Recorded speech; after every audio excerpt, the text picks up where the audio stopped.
Heather, thanks for being with us today.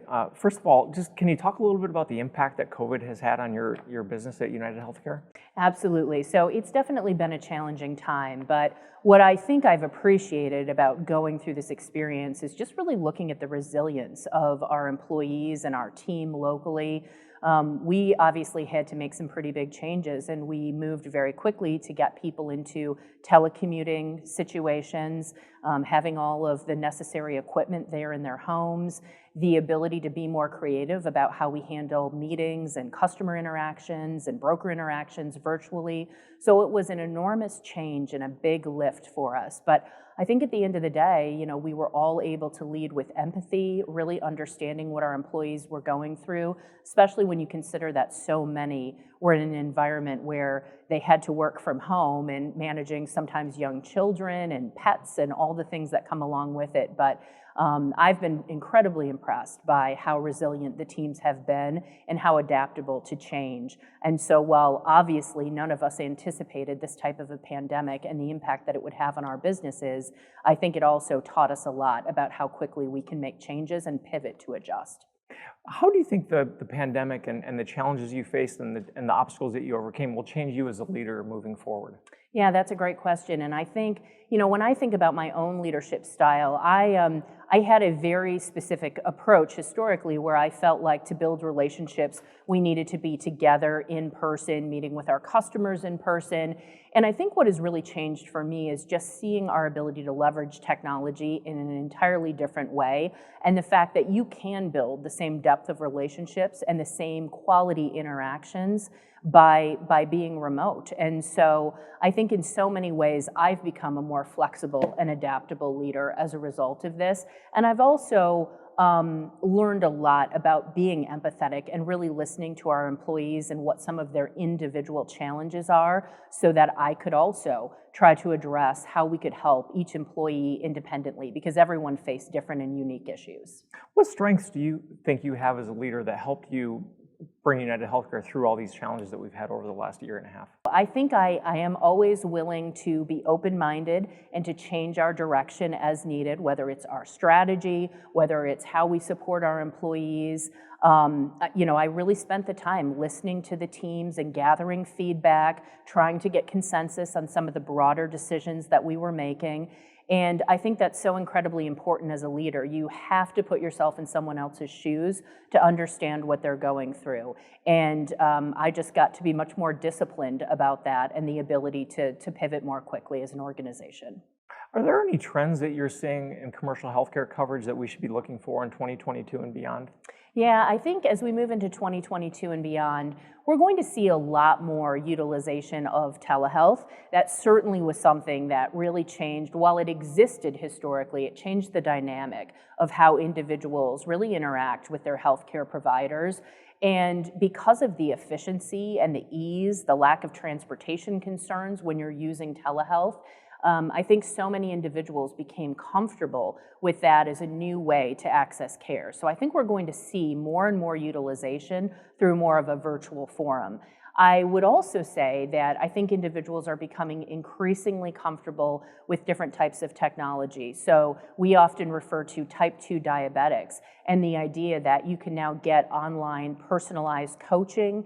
You can use a continuous glucose monitor to really track A1C and to better just understand activity levels every day with a personal activity tracker. So I think so many of those things will continue to be pushed to the forefront as we move forward in what will undoubtedly be a more virtual environment, even post the pandemic. Have you seen any other innovations or technologies that came out of COVID that you think will benefit your customers in the future? Yeah, so I really think so much of it is really around our ability to engage members and to coach virtually. We have a much better structure now in terms of how to reach individuals and communicate based on the status of their health. Part of that is through the telehealth portals. Part of that is through pushing more of the personal devices that I mentioned that help individuals to really track and manage their health. And I truly believe so much of that innovation utilization is going to continue to carry forward, and we'll see more of that in the market that targets individual healthcare needs. You've been such a dynamic and innovative leader in healthcare.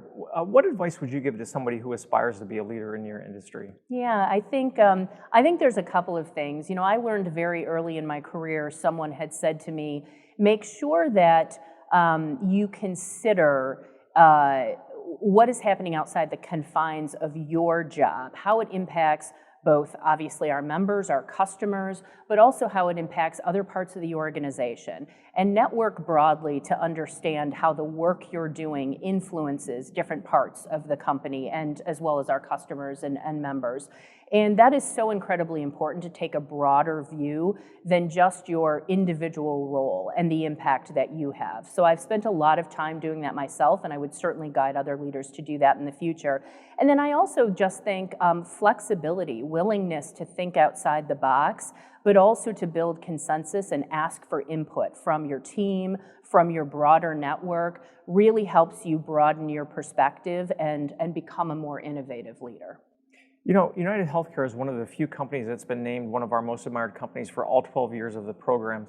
Why is it so important to you and your company to give back to the community like it does? So I think as an organization, you know, we have been very invested in things like the social determinants of health. I think that's a great example of where we've really made some specific local community investments around housing, nutritious food, access to transportation. We understand that healthcare is local and healthcare is broader than just access to basic medical care. It includes so many other things, which is why we consistently invest in many of the charitable and nonprofit organizations in all of our local communities as we focus on some of those social determinants of health. Okay, last question. I'm going to put you on the spot. Where do you see your industry going in the next 5 to 10 years? What's the outlook? Yep, so I really think there will be a continued drive to understand how to better manage and drive down the total cost of care. It's something we talk about a lot.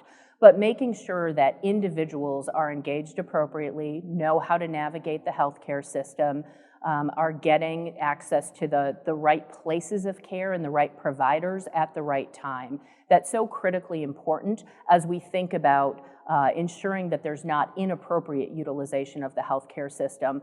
But I also think some of the things that I mentioned earlier around using technology for personal health management, the ability to track and monitor an individual's state of health and to make improvements is going to be critically important. And I think that's really going to be at the forefront over the next 5 to 10 years.